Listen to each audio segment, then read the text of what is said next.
किसान का कुत्ता हर रोज उसे केला लाकर देता था और किसान मजे से खा जाता था। वही दादी का कुत्ता बस भौंकता रहता था, न केला न सेवा।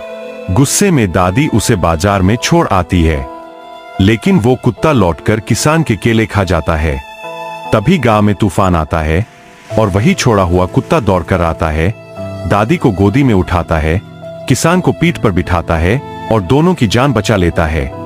सब भीगे, थके, चुप थे और वो कुत्ता चुपचाप दादी की गोद पर पंजा रखकर बस इतना कहता है, मैं बुरा नहीं था, बस भौंकता था और कोई सब्सक्राइब नहीं करता।